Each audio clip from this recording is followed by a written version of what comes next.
안녕하세요. 7월 27일 수요일입니다. 오늘은 시편 87편 1절부터 7절까지입니다. 제가 읽겠습니다. 그의 터전이 성산에 있으며 여호와께서 야곱의 모든 거처보다 시온의 문들을 사랑하시는도다. 하나님의 성이여 너를 가리켜 영광스럽다 말하는도다. 나는 라합과 바벨론이 나를 아는 자 중에 있다 말하리라. 보라 블레셋과 두로와 구스여 이것들도 거기서 났다 하리로다. 시온에 대하여 말하기를 이 사람 저 사람이 거기서 났다고 말하리니 지존자가 친히 시온을 세우리라 하는도다. 여호와께서 민족들을 등록하실 때에는 그 수를 세시며 이 사람이 거기서 났다 하시리로다. 노래하는 자와 뛰어노는 자들이 말하기를 나의 모든 근원이 내게 있다 하리로다. 아멘. 시온이라는 말 많이 들어봤죠. 시온은요, 처음에 그 다윗이 예루살렘 성을 정복하고 거기에 하나님의 법궤를 옮겨 놓음으로 이스라엘의 모든 것의 중심이 이 시온이 되었죠.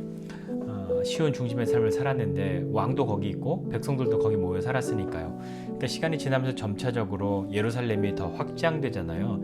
최초의 예루살렘보다 점점 넓어지는 거죠. 사람이 많아지니까요. 그러면서 처음에 다윗성이라고 불리었던 것이 점차적으로 시온성 이렇게 불리기도 하고요.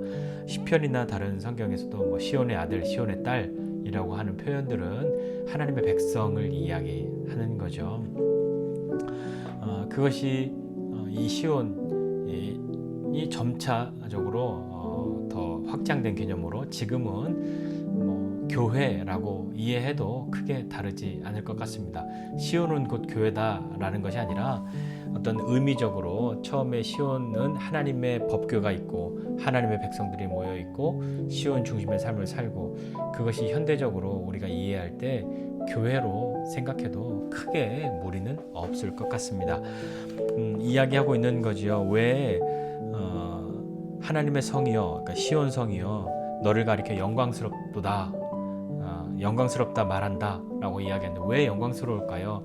시온성은 왜 영광스러울까요? 교회는 왜 영광스러울까요? 시온성이 영광스러운 이유는 하나님의 법궤가 있었고 하나님의 임재가 또 하나님의 영광이 있었기 때문이지 않을까요? 그런 의미에서 생각해 볼 때 우리도 마찬가지로 교회가 영광스럽다라고 말할 수 있다면 하나님의 말씀이 살아있고 또 하나님의 임재가 있고 또 하나님과 함께하는 것, 하나님이 기뻐하시는 것을 함께 기뻐하고 하나님의 뜻 가운데로 나아가려고 하는 사람들이 모여 함께 있어야 정말 그것이 영광스러운 것 되지 않겠습니까? 우리 히브리서 말씀 마지막에서 보았던 것처럼 그렇게 신령하게 제사드리고 일상은 다르게 사는 것 아니라 예배와 우리 일상의 삶이 하나인 것, 그것이 우리로 하여금 교회된 우리가 하나님의 영광을 잃지 않고 그 영광을 바라보며 사는 것 아닐까요? 자, 그러면서 어떻게 하고 있는지 봅시다. 4절 이하에 보면 이제는 조금 화자가 바뀌어서 조금 전에는 다른 사람들이 시온성을 향해서 이야기하고 있는데 이제는 시온이 말하는 것처럼 들리죠? 이렇게 얘기하는 거예요. 이 세상 모든 민족들이 나라들이 다 거기에서 나왔다. 다 시온에서 나왔다. 이렇게 이야기하고 하나님이 민족들을 등록하실 때 그 수를 세시고 이 사람이 거기서 났다. 이렇게 말씀하신다. 라고 하는 거죠. 그 시온의 영광, 그것이 예수 안에 그리고 지금 교회로 왔다고 교회 안에 있다고 생각한다면 교회는 또한 어떤 것이어야 할까요? 이 세상 모든 열방이 민족들이 하나님 앞에 나올 수 있는 곳이 되는 것처럼 하나님이 모든 사람들이 진리를 알고 구원에 이르는 것을 기뻐하시는 그 하나님이시기에 우리도 모든 나라, 모든 민족, 모든 사람들이 하나님 앞에 나와서 함께 이렇게 있을 수 있는 것이 되어야 하지 않을까요? 마치 하나님의 백성만이, 그러니까 이스라엘 민족만이 하나님의 백성이다라고 하는 것이 아니라 아브라함에게 약속하셨던 것처럼 정말 하늘의 별과 같이 바닷가의 모래와 같이 셀 수 없을 것이다. 그것이 혈통적인 것만을 의미하지는 않을 것 같습니다. 우리는 혈통적으로 아니잖아요. 네. 아브라함에게 약속하신 그 언약이 이루어지는 것이죠. 모든 민족들이 하나님의 자녀가 되고 하나님의 백성 되어 주님 앞에 나가는 겁니다. 자, 그리할 때 되게 좀 재밌는 상상을 해봤는데 뭐 여기 여러 라합, 바벨론, 블레셋, 두로, 구스 막 여러 나오잖아요. 그러면서 서로 이야기하는 거예요. 너도 거기서 났네? 이 사람 저 사람이 거기서 났네? 하나님이 그렇게 시온을 세우시는데, 교회를 세우시는데, 다 세시면서 야, 이 사람이 다 거기 시온에서 나왔구나 이렇게 이야기하신다라고 하는 것을 보면, 우리 사람들 만날 때 이런 얘기 하잖아요. 뭐 어디 고향이 어디세요? 뭐 이렇게 물어보는 것처럼요. 어디 출신이냐고 그렇게 물어볼 때요. 외국 나가서도 우리 뭐 제일 많이 하는 영어 있잖아요. 근데 어디서 왔어? 뭐 이런 거 물어볼 때 왜 물어보겠어요? 뭔가 거기서 동질감을 느끼면 반갑잖아요. 그래서 먼 외국에서 한국 사람 만났는데 한국에서 왔어요. 그래요? 나도 한국인데. 근데 물어보니까 고향이 같아. 그러면 훨씬 반갑죠. 마치 이 시온에 이 교회에 모여서 당신 어디 출신이냐? 나 시온 출신인데. 나던데. 비록 우리가 이방인이었으나, 비록 우리가 하나님의 백성 될 수 없었으나 예수로 말미암아 하나님의 백성 되어 여기에 있다 라고 서로 이야기할 때 얼마나 반갑겠습니까? 얼마나 감사하겠습니까?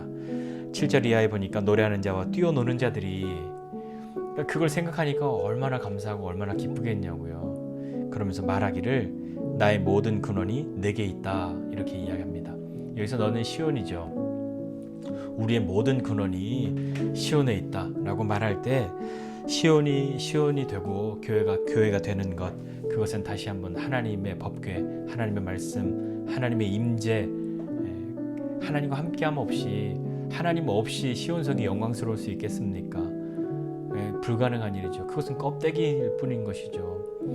단지 교회는 건물만이 아니라 그 안에 모여서 함께 그 안에서 하나님의 말씀 사모하고 하나님의 뜻 이루어지는 것 기뻐하고 하나님의 임재 가운데로 나아가고 하나님과 함께 삶을 살아가는 것, 그것을 기뻐하고 즐거워하는 사람들의 그런 모임, 그런 공동체 아니겠습니까? 그러면서 이야기하는 거죠. 나의 모든 근원이 하나님께 있다. 이것이 어떻게 보면 되게 추상적인 것 같으나 잘 생각해 볼 때 나의 모든 것이, 내 모든 구원이 주님께 나와 있다. 주님께로부터 말미암았다. 그것뿐만 아니라 내가 생각하고 내가 살아가는 것의 근원이, 기준들이 하나님의 뜻, 하나님의 말씀에 있다라고 당당하게 고백할 수 있는 사람이 되어야 하지 않겠습니까? 그걸 소리치면서 살지 않아도 누가 봐도 저 사람 좀 다른데 왜 다르지?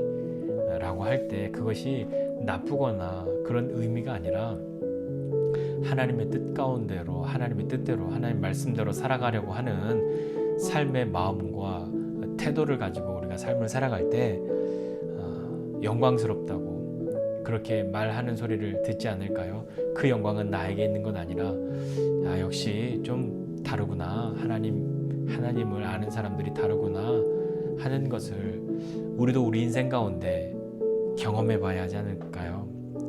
그렇게 오늘 이 말씀 묵상하면서 우리는 어디에서 나왔는가, 내가 어떻게 시온에 들어갔는가, 내가 어떻게 하나님의 자녀가 되었는가, 예수님 아니고서는 불가능한 일인데 나도 당신도 예수로 말미암아 하나님 자녀가 되었으니 함께 감사하고 기뻐하고 감격하여 노래하고 뛰어놀고, 그것으로 나만 만족하는 것 아니라 그것에 취해서 하나님 없이 껍데기만 바라보는 것 아니라 하나님의 말씀과 임재 가운데로 나아가서 정말 시온의 아들, 시온의 딸, 하나님의 자녀요, 하나님의 백성의 삶을 기꺼이 살아가는 저와 여러분 모두가 되시기를 주님의 이름으로 축복합니다. 기도하겠습니다. 하나님 아버지, 은혜와 사랑을 감사드립니다. 하나님 한 사람 한 사람 우리를 부르시고 주의 자녀 삼아주신 것 감사합니다. 하나님, 우리가 살아왔던 삶의 배경들과 또 생각들이 다 달랐을지라도 이제 예수 안에 하나님의 자녀 되고 함께 하나님의 말씀과 하나님의 임재 가운데로 나아가는 사람들 되게 하여 주셔서 우리가 함께 노래하고 뛰어놀며 즐거워하고 기뻐하고 감사하면서 함께 하나님의 뜻 이루어가는 것을 경험하는 그 은혜를 누리는 우리 모두 되게 하여 주옵소서. 감사드리고 예수님의 이름으로 기도드립니다. 아멘.